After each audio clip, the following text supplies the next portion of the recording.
bienvenidos una vez más a otro episodio de Todo Suma. Hola, hola. Y hoy vamos a hablar de menopausia o climaterio. O climaterio. El climaterio la verdad me está gustando como palabra. Mucho mejor. Sí. Es como una etapa larga. Claro, eso, vamos, simplemente con menopausia es muy confuso. Sí. Porque menopausia en sí es Un día. Un día en toda tu vida de ser mujer con todos los ciclos.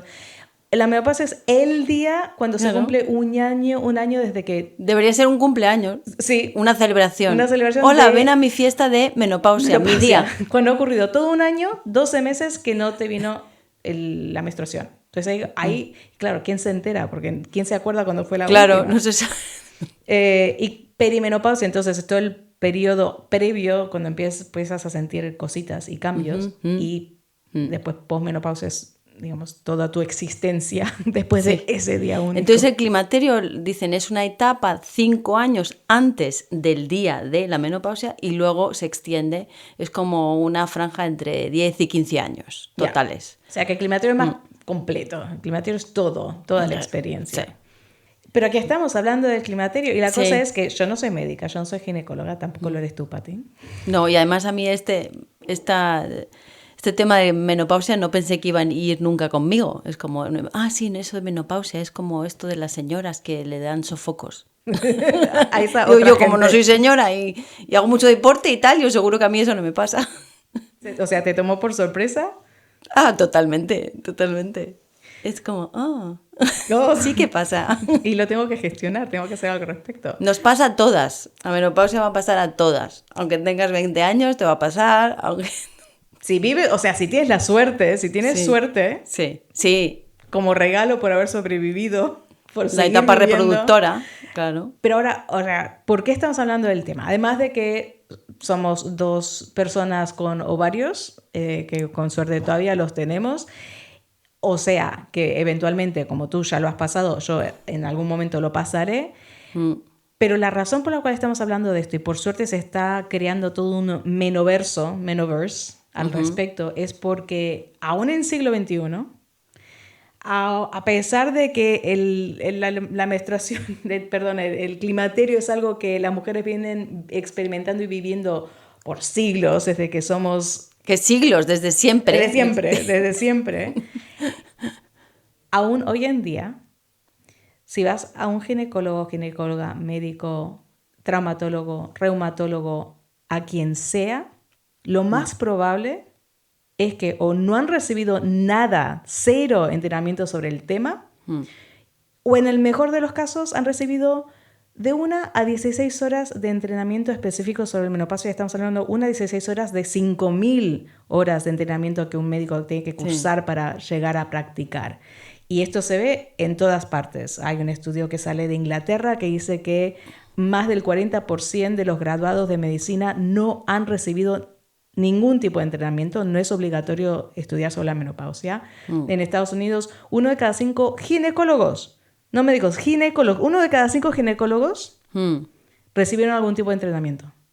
Y seguro que quieren recibirlo. O sea... Y muchos quieren, sí, o sea, tampoco podemos culpar a los médicos porque no es algo, no se estudia, no se enseña en la escuela de medicina.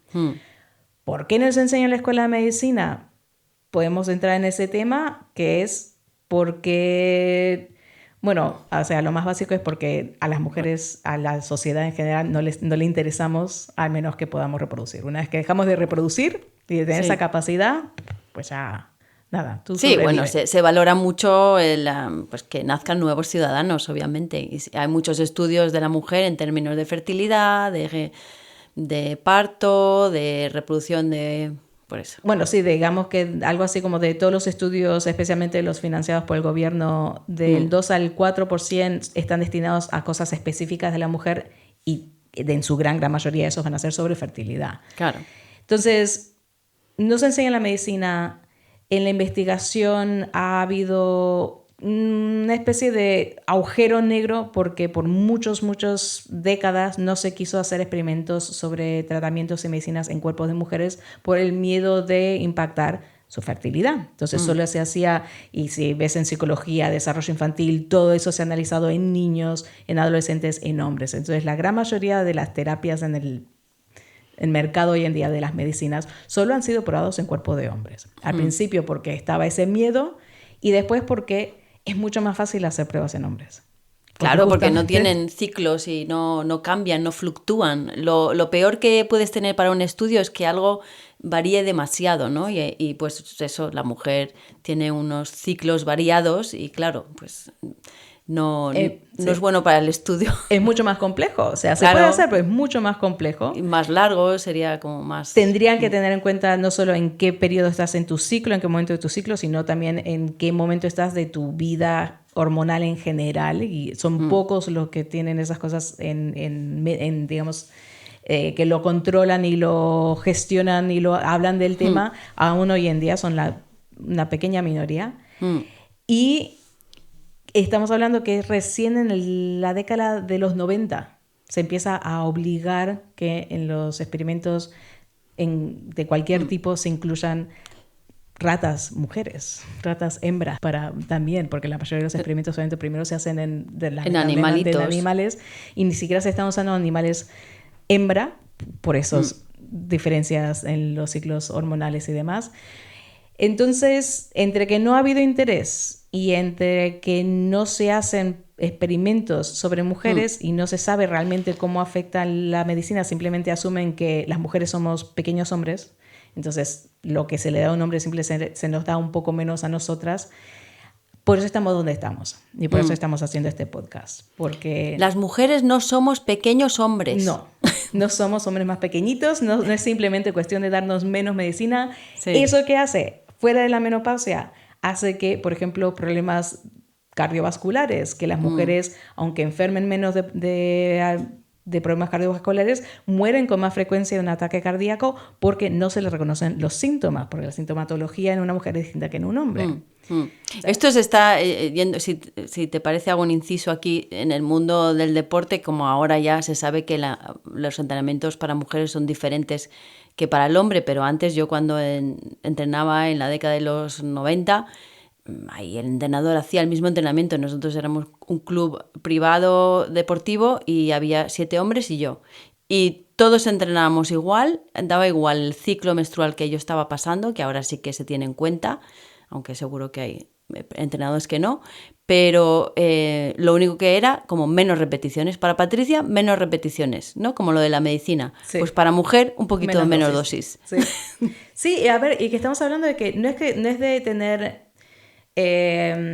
no sé, de hacer algo, acomodar o cambiar las circunstancias para que sea más fácil para una mujer. Estamos hablando de que puedes potenciar muchísimo más tus entrenamientos si sabes cómo trabajar de la mano de tus ciclos hormonales. Claro. Entonces, si quieres hacer ayuno o el ayuno intermitente, se sabe que hay ciertos momentos de tus ciclos donde el ayuno es ventajoso y ciertos momentos de tu ciclo cuando van a crear una desventaja. Claro. Para hacer entrenamiento de fuerza, hay momentos en que es mejor que otros. O sea, si tuviésemos realmente un conocimiento profundo sobre nuestras hormonas, sabríamos cómo entrenar mejor, cómo gestionar cambios nutricionales mejor, cómo hacer una dieta, un ayuno, exacto. O sea, es algo que por suerte se está rompiendo ese sesgo, ese agujero negro de información y conocimiento. Entonces es un problema en general en la medicina. Dentro de la menopausia, todo esto hace que nos vuelvan locas. Porque te empieza, o sea... La sintomatología de la que se habla, ¿no? La más común, si haces una pequeña búsqueda online o si vas a un médico, solo hay conciencia sobre unos 5 síntomas genéricos que se supone que indican que estás entrando en menopausia o estás en perimenopausia. Vamos a decirlos. Seguro que nos lo pueden decir también. Sí. Todo el mundo. A ver, sofocos, tanto nocturnos como diurnos. La pérdida de líbido o el líbido aumenta, pero la atrofia vaginal, ¿no? Sexo doloroso. Aumento de peso. Aumento de peso, siempre, ¿no? La mujer menopáusica que aumenta de peso, sobre todo en el abdomen, eso se sabe mucho. Y la insomnia, ¿no? Que empiezas a dormir peor. Y eso es mayormente lo que se conocen como síntomas los más comunes de verdad hay como ¿cuántos síntomas de menopausia? Hemos más o menos unos 50. O sea, ¿no? honestamente, todos los días tengo información de nuevos estudios que van a ir como conectando más síntomas con lo que son estos cambios hormonales que vimos en la menopausia. A esta altura pueden llegar a ser 50 o más. Vamos a decir algunos, porque en realidad merece la pena, porque Sí. a veces es como, a mí me pasaba un hormigueo que me venía como del dedo meñique por aquí, ¿no? Y de repente, yo qué sé, estaba caminando o lo que sea, en cualquier momento, y tenía como este hormigueo y digo, ¿qué me está pasando? ¿Algo del sistema nervioso? ¿Algo del codo? ¿Qué era? ¿Qué es? Y resulta que es un síntoma muy común de la menopausia, ¿no? El dolor en el dedo gordo. También. Dolor eso. articular en el dedo gordo. Dolor de la mano. como aquí, en el dedo gordo, y de repente empiezas, tú también tienes lo del dedo gordo, tú también. Y empezamos casi formamos el círculo de las mujeres con dolor de dedo gordo, y también es otro síntoma. Son síntomas que van y vienen, pero que son, dentro de lo que cabe, pues han visto una relación, ¿no?, con una pérdida de estrógeno. Se está empezando a conectar la fibromialgia. ¿Cuántas mujeres padecen de fibromialgia? Que no tiene cura, que no saben bien cómo tratarlo. La fatiga crónica está conectando. Eso, leamos algunos. Periodos irregulares, que eso es otro. Sí, o sea, si empiezas a tener periodos irregulares que se alargan o se acortan, es síntoma que puede que estés entrando en la perimenopausia. Pero, como me dijo a mí el médico, cuando también estaba teniendo un poco de síntomas, quería que me hagan algunas pruebas de hormonas para ver si estaba entrando en perimenopausia o no. Y me dijo, no, pero si tú tienes tus ciclos regulares, no hay ningún problema, no hay nada que probar porque no estás entrando en perimenopausia. Falso. Puedes perfectamente estar entrando en perimenopausia, aunque tengas ciclos regulares. No tiene nada que ver una cosa con la otra. Cada mujer es un universo y eso es lo que hace esto tan complejo, especialmente cuando hay una persona que se dedica al tema pero no quiere informarse un poquito más allá. Incontinencia. La incontinencia, que nunca hablamos de esto, se padece de incontinencia con mucha frecuencia y no tiene necesariamente que ver con tu suelo pélvico. Sí, porque la pérdida de estrógeno lo que hace es que hace que se pongan más finas las paredes de la uretra, que es por donde pasa la orina, y eso puede crear incontinencia, que no tiene por qué ser siempre tu suelo pélvico. Hay demasiado ánimo de poner la culpa, ¿no?, de que no has trabajado suficiente tu suelo pélvico, ¿no? Pues es simplemente una pérdida de estrógeno que afecta a ese canal urinario, ¿no? Entonces, si te meas un poquito cuando toses o cuando te ríes o cuando estornudas, es un síntoma normal. Puede ser un síntoma, o sea, puede ser señal que está cambiando los niveles de hormona en tu cuerpo, especialmente el estrógeno. Depresión, empieza a aumentar la ansiedad, puede aumentar los síntomas de la depresión, sequedad vaginal, pueden doler los pechos, pérdida de memoria a corto plazo, otros deterioros cognitivos, migrañas, dolores de cabeza intensos, fatiga, ansiedad, que ya lo mencioné, líbido que aumenta o que se reduce, en muchos casos se reduce, problemas digestivos, tinnitus y vértigo. ¿Cuántas mujeres conocemos que de pronto tienen vértigos de la nada? Uy, tengo vértigo. ¿Qué me está pasando? Pues puede ser un cambio hormonal. Sí. Palpitaciones, sangrado de encías, pérdida de cabello, desánimo, síndrome del hombro congelado. Sí, esa es una muy, muy grande. Aumento de inflamación. O sea, hay una lista gigante. Entonces, ¿qué está ocurriendo? Que me duele el dedo gordo.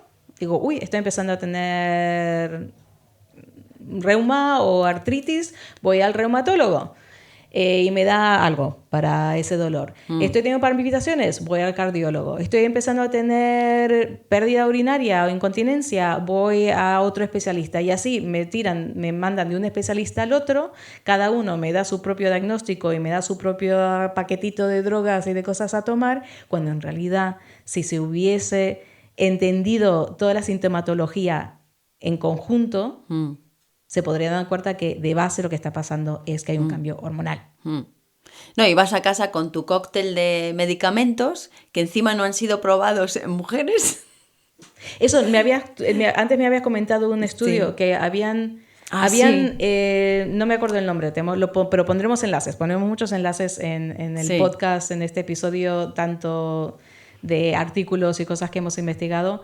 Pero uno de ellos era que había un estudio que detectó que cuando se reducía el estrógeno en el cuerpo causaba problemas cardiovasculares, o que había un vínculo que había que analizar más en detalle. Un investigador se puso en ello, armó un estudio, agarró a 8.000 voluntarios que todos eran hombres. Para ver si el estrógeno afectaba la salud cardiovascular. Esto es en los años 60. En los años 60. Sí. O sea, eso es lo que sigue ocurriendo, ha ocurrido, por eso estamos donde estamos. Entonces, un recurso, si estás en España, es la Asociación para el Estudio de la Menopausia. Sí, española, la Asociación Española. La Asociación Española. Sí. Ellos tienen menoguías, que les llaman, que son tanto para el público, para mujeres, como para profesionales. Tienen también las indicaciones ahí de cuáles son los distintos tratamientos a los que uno puede acceder. Y también tiene un listado de profesionales que se han certificado con ellos, o sea, que han optado por hacer un entrenamiento adicional, estudio adicional, para saber más en detalle qué hacer durante la menopausia, cómo trabajar con una mujer que está pasando por la menopausia. Y entonces tienen el listado ahí de las personas que están certificadas por ellos. La tristeza más grande es que hay 80 profesionales en esa lista. 80 en todo el país. 80 en todo el país.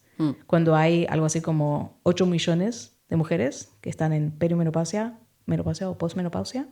En España. En España, sí. En España. O sea, ahí entendemos la necesidad de que más profesionales se certifiquen, opten por extender sus conocimientos en este tema. Pero bueno, para tener un poco de información general, nosotras, ¿no? Para conocer nuestros cuerpos, hablemos un poco de qué es la menopausia, qué ocurre, ¿no? Y por qué puede en este periodo afectarnos tanto en nuestra salud y en tantos aspectos tan distintos.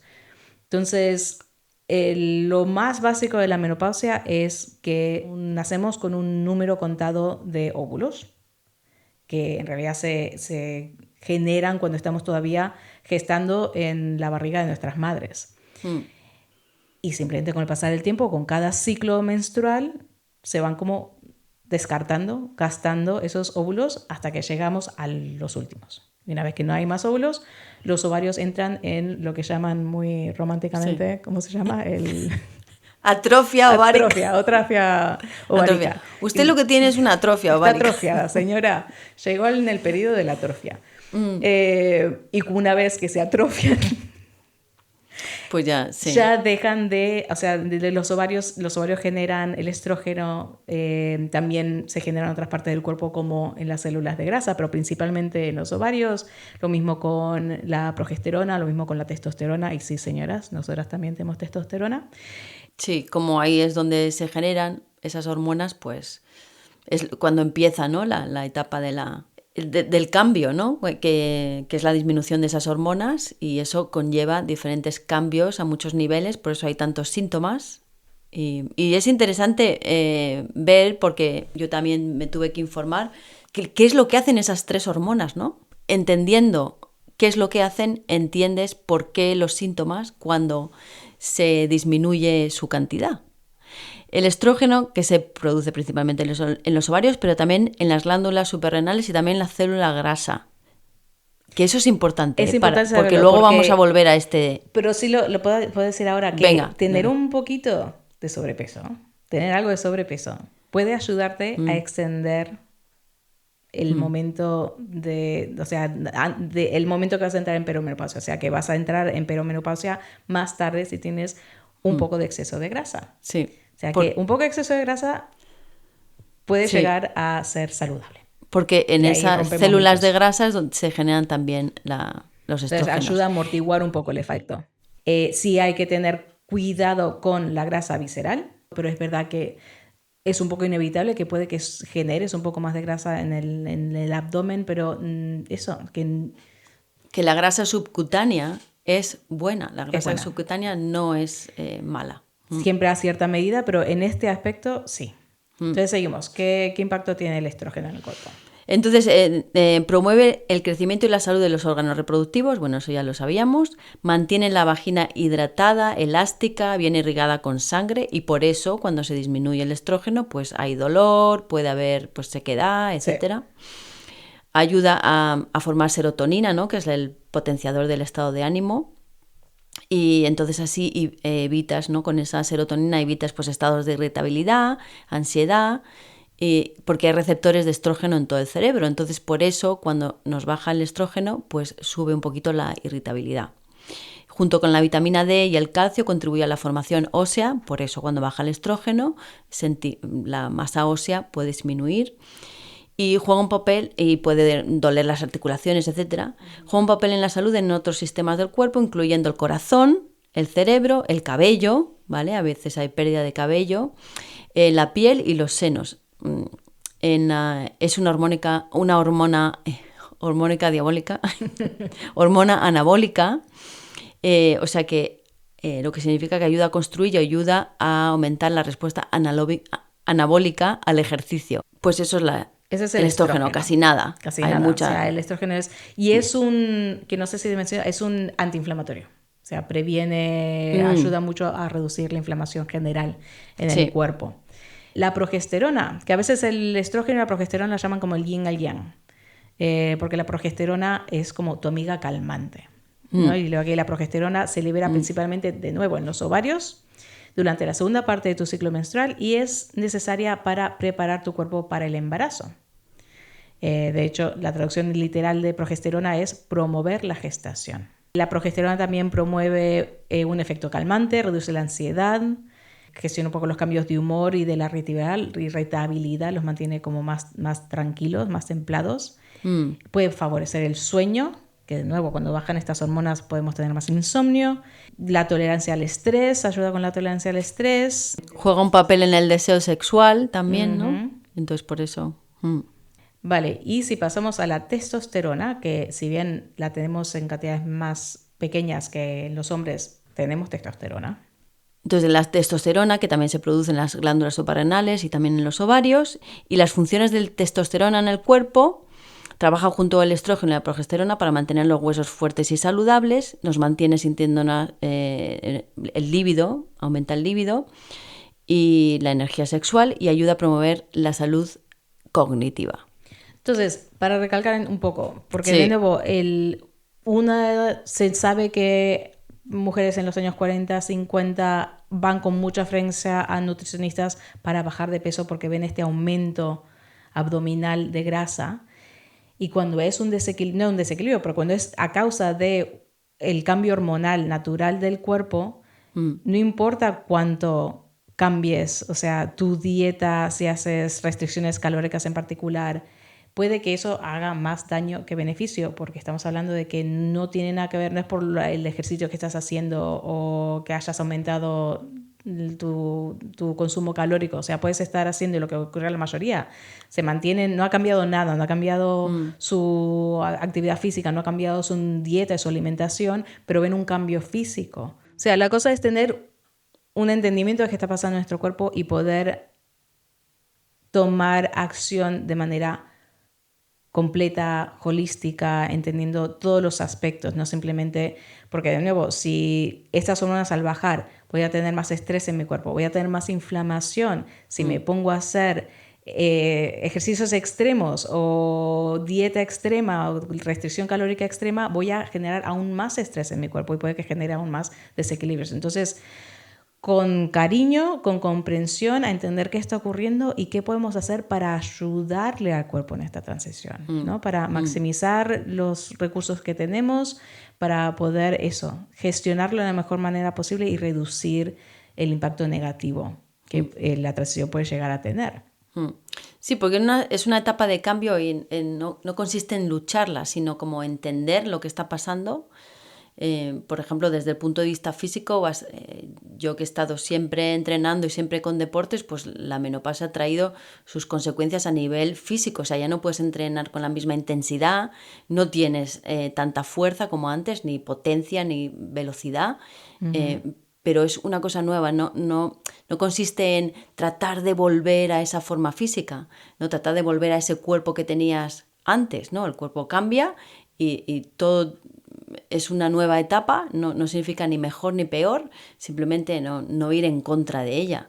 No, y ten en cuenta que a mí esto me costó darme cuenta y asumir que el cuerpo de la mujer es un cuerpo que desde que tiene el primer periodo hasta el último es un cuerpo que está siempre tratando de reproducir, ¿no? Y tiene un ciclo y el cerebro está ahí calculando las temperaturas corporales, la ovulación, la gestación, etc. O sea, es como un cuerpo reproductor. A mí me costó mucho asumir eso. Y digo, no, yo soy más que eso.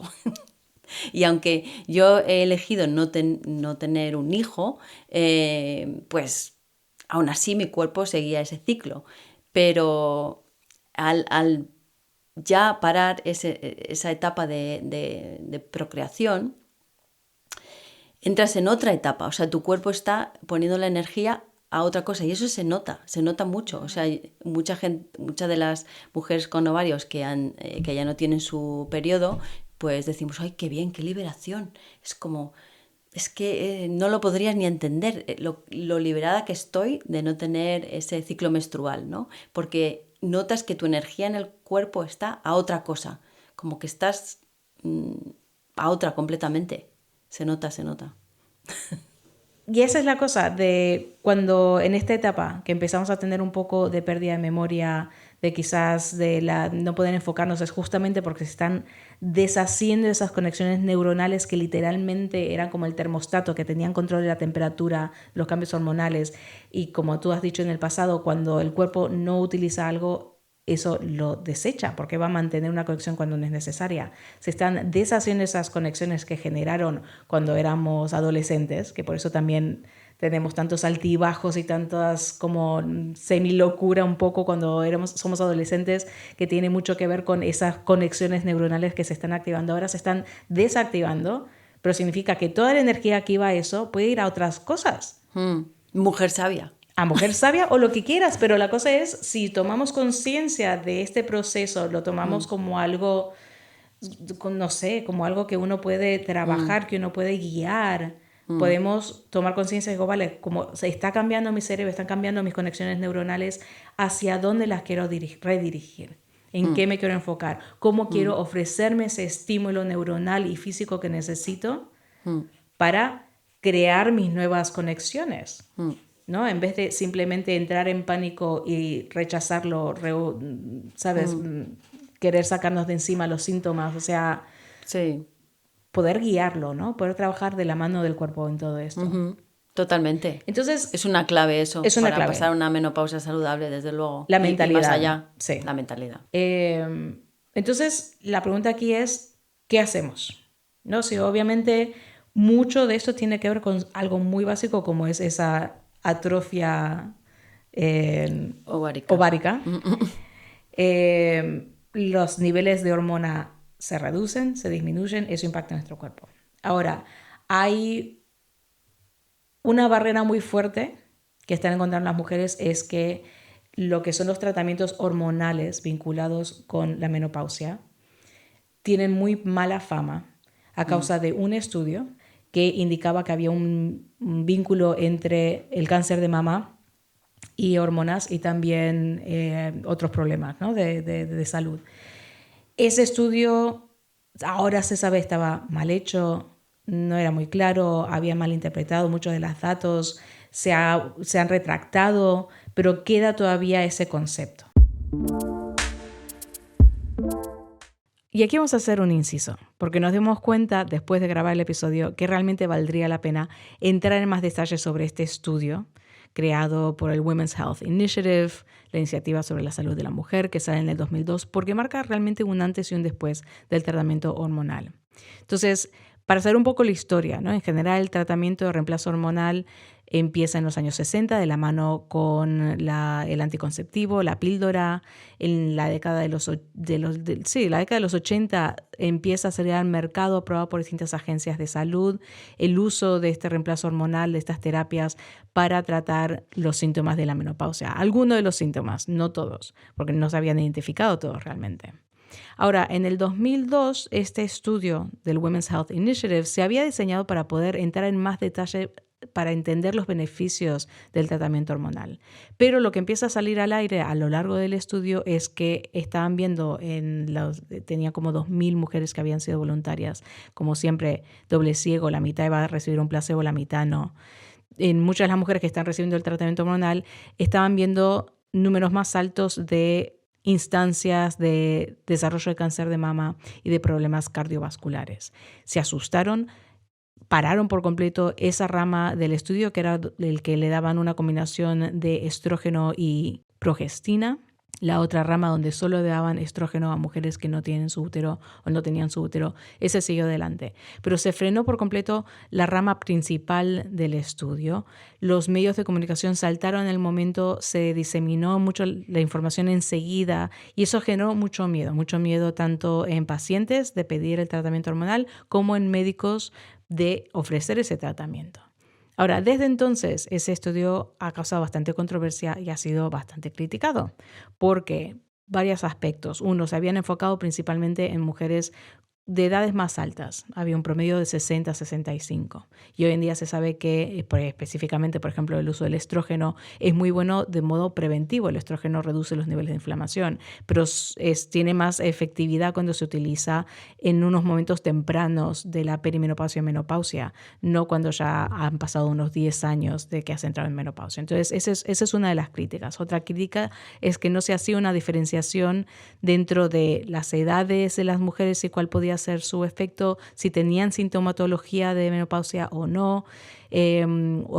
Otra crítica inicial era que se enfocaba en un solo tipo de tratamiento, un solo tipo de ingesta de estrógeno y progestina. También se entiende que no es que genera cáncer de mama, sino que puede que si tienes cáncer de mama, que quizás está oculto, al tomar estrógeno puede aumentar la velocidad en la que ese cáncer, ese tumor crece. Y con la salud cardiovascular hay esa diferencia entre la edad. Si lo tomas el estrógeno en edades más tempranas es preventivo y previene el desarrollo de problemas cardiovasculares, pero de nuevo tiene mucho que ver con edad, con estilo de vida, con genética. Otra crítica, que el estudio estaba basado principalmente en mujeres blancas, que entonces tampoco se sabe muy bien cuál es el impacto del tratamiento hormonal en otras culturas, otras etnias.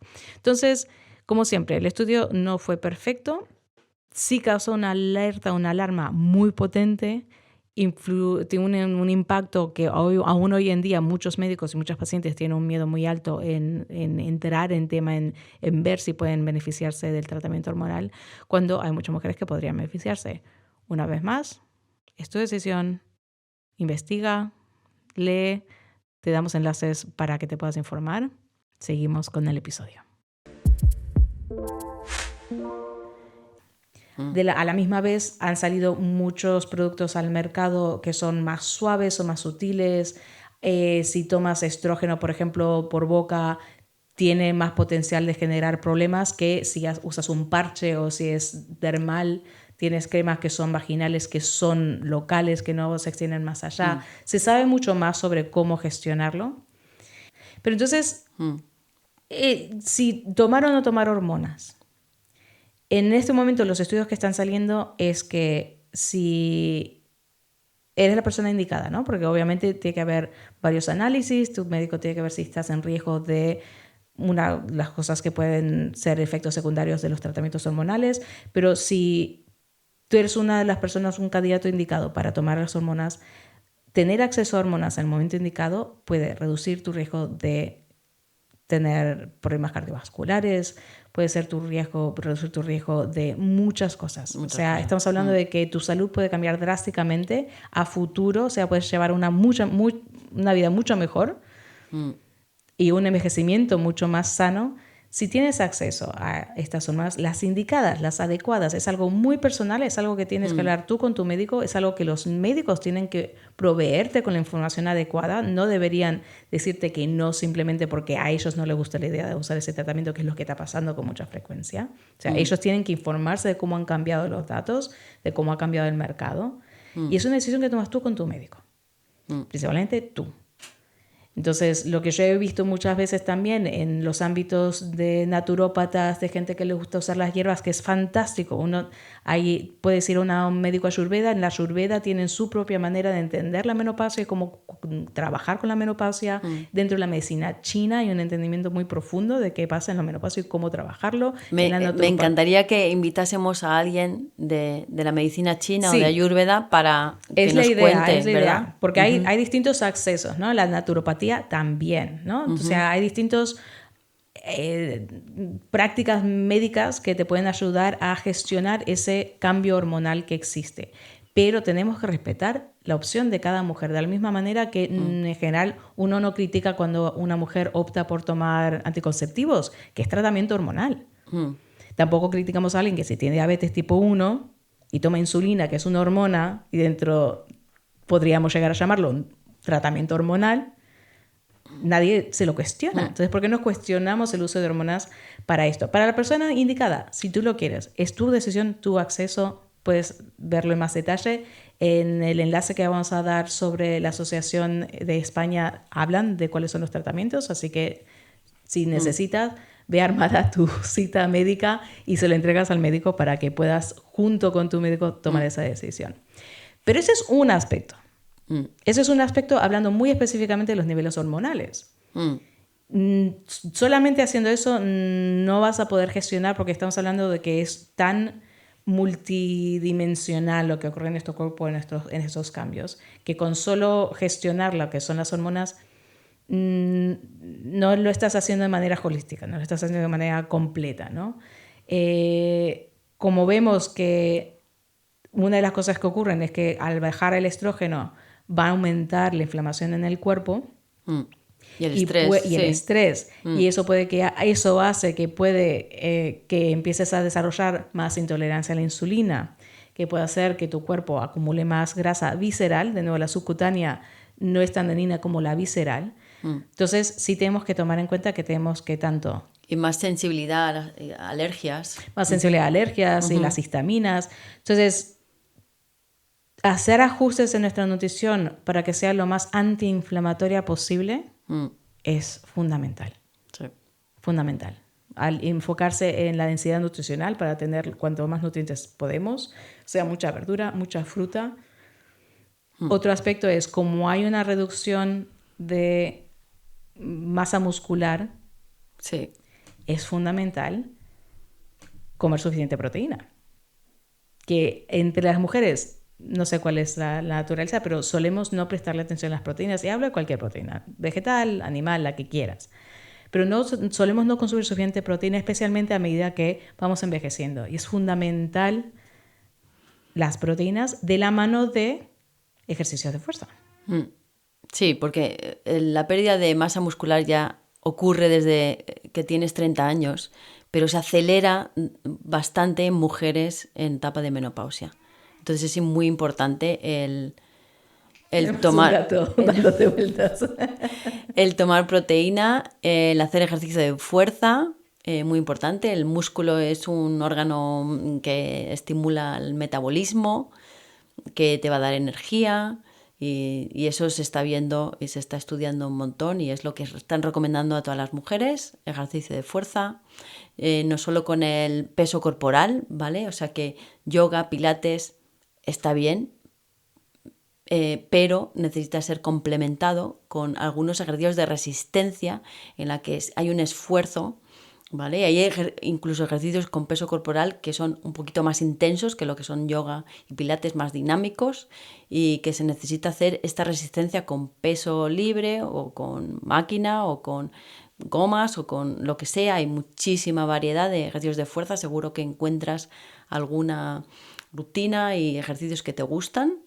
No pienses que es solo gimnasio, que es solo máquinas, sino que hay un montón de maneras de trabajar la fuerza, y que esa es la manera de conservar la musculatura, que va a hacer que tu masa ósea sea más fuerte, que responda.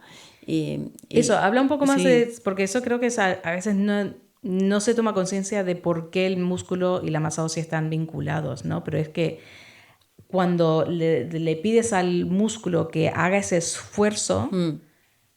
Claro, porque el músculo es contracción y elongación, o sea, tiene que ejercer una presión, ahí cuando el músculo está haciendo estos movimientos de fuerza, ejerce una presión sobre el hueso que está debajo y eso estimula a que el hueso crezca, que el hueso se mantenga fuerte, ¿no? Porque hay unos osteocitos, hay células en el hueso, es una materia también orgánica que crece y que necesita ese estímulo de un músculo haciendo resistencia, ¿no? Sí, o sea, es una señal. Al hacer fuerza muscular, le das la señal al hueso de mantenerse fuerte. Y de nuevo, como ya al bajar el estrógeno lo vimos, al bajar estas hormonas, se tiende que el estrógeno ayuda a la acumulación, la producción de masa ósea. Tenemos que tomar esto muy en serio. Y esa combinación, o sea, si haces ejercicios de fuerza, pero no estás consumiendo suficiente proteína, el cuerpo no va a tener la materia necesaria para reconstruir esos músculos y que se genere más musculatura. Ahora, de ninguna manera tengas miedo de que te vas a ver muy musculada, que eso también es un mito. Bueno, sí. Está el mito y también un prejuicio, ¿no? Tenemos un prejuicio social de que si sos mujer no puedes, que no se te vean los músculos, ¿no? Y la reina Leticia que se le critica porque tiene los brazos musculados. O sea, eso, no vamos a hablar de ese prejuicio en particular, pero tienes que tomar muchos complementos y suplementos y una dieta muy especial y hacer muchísimo ejercicio para que se te note mucho. O sea, no te preocupes. Tienes o sea, que hacerlo a propósito, básicamente. Sí, tienes que ser ese tu enfoque. Y digamos, la cuarta pata de lo que tenemos que hacer y trabajar para tener una menopausia sana tiene que ver con el sistema nervioso. Siempre se habla mucho del estrés y que hay que reducir el estrés. Muchas veces hacemos esas meditaciones y hacemos yoga porque nos ayuda a reducir el estrés, que es fantástico. Sí, lo puedes hacer, es algo que te gusta, hazlo. Pero tenemos que indagar más a fondo porque están las cosas que nos causan estrés, que son un poco inevitables. Y si solo meditamos y hacemos cosas que nos ayuden a bajar el nivel de estrés por un momento, no nos está ayudando a ir a fondo de qué es lo que nos despierta el estrés desde un principio, ¿no? O sea, situaciones estresantes, hay situaciones estresantes que son obvias, pero hay muchas que dependen de cómo las vivimos y cómo las interpretamos, cuál es nuestra perspectiva y por qué esas cosas nos afectan. Entonces, conseguir ir a fondo de por qué nos están afectando las cosas que nos afectan, que tiene mucho que ver con experiencias de vida, con el subconsciente, eso va a ayudar mucho más a fondo de que hayan menos de esos picos de estrés, ¿no? Y a la misma vez entender a fondo que hay veces en las que no es, o sea, regular su sistema nervioso no significa solamente ir de estresada a relajada.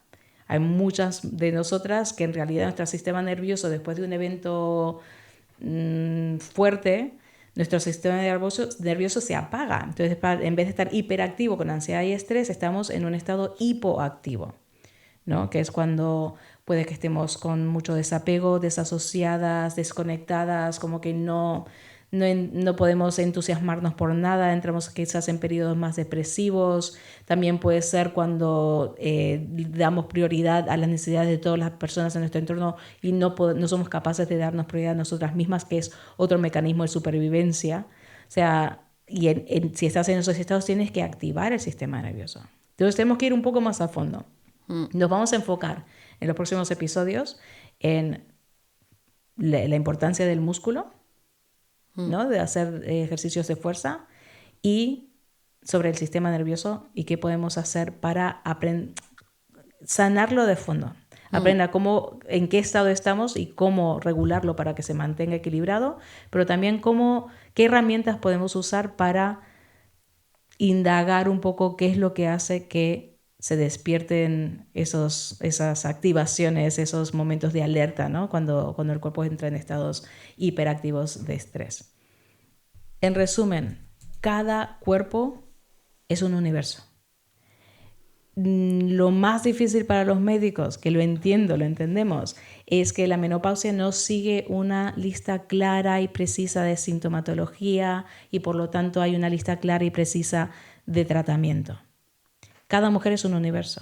¿Cómo te afecta la menopausia? Va a depender de tu genética, va a depender del estilo de vida que has llevado a lo largo de los años, va a depender de tu nutrición, de tu nivel de actividad física, va a depender de tu perspectiva, de cómo percibes estos cambios. ¿no? Entonces, hablar, tener estos espacios de comunicación donde podemos comparar un poco cómo lo estamos viviendo y qué estrategias estamos poniendo en juego, ayuda muchísimo. Sí, es importante perder miedo a esta palabra, perder miedo a esta etapa, a hablarla con claridad, con total normalidad, porque es normal, porque todas lo pasamos. Conozco una abogada de divorcios que dice que es un periodo de tiempo donde ve muchos divorcios, porque estamos hablando que son etapas cuando la mujer quizás empieza a sentir tantos cambios que se tiene que ocupar de ella misma, ya no puede darle prioridad a la necesidad de los demás. Entonces, en la familia se generan cambios. Entonces, si vives con una mujer, si tienes una madre, una hermana o tu pareja es una mujer que o ha pasado o va a pasar por estos ciclos, son ciclos donde necesitan apoyo y entendimiento de que cosas están cambiando. Puede cambiar su personalidad por periodos de tiempo, su capacidad de aportar y cuidar a otros va a cambiar. Es un momento donde ella tiene que cuidarse de sí misma. No veo por qué no, ¿no? Después, si estás en tus 40, en tus 50 y te has dedicado gran parte de tu vida al cuidado de otros, te toca a ti. Sí, y es un tema en el que todo el mundo debería saberlo, porque sí, es verdad, si convives con una mujer, pues también deberías entender qué es esta etapa, pues para apoyar, para entender. Y si estás preguntando si a los hombres les pasa algo por el estilo, la respuesta breve es no. Eso iba a decir, no. No. Hay cambios, pero no es lo mismo. No es lo mismo, no es al mismo nivel. Digamos, los ciclos hormonales en los hombres son tan distintos que no sufren ni viven estos cambios drásticos de niveles de hormona que vive el cuerpo de la mujer. Hay cambios, sí, la testosterona se reduce con el tiempo, pero no es lo mismo. No es lo mismo. Y no es mi opinión, es la opinión de expertos. Es un tema a seguir indagando, seguir explorando. Lo principal es informarte. Te daremos todos los recursos que podamos abajo en la descripción del episodio, pero vamos a continuar. O sea, tengo toda la intención de traer a gente de Ayurveda, a profesionales en el ámbito de la medicina china y ver distintas maneras de poder contrarrestar el impacto negativo que causa esa caída de hormonas. Bueno, pues esperamos que os haya gustado el episodio y seguimos adelante. Nos seguimos escuchando.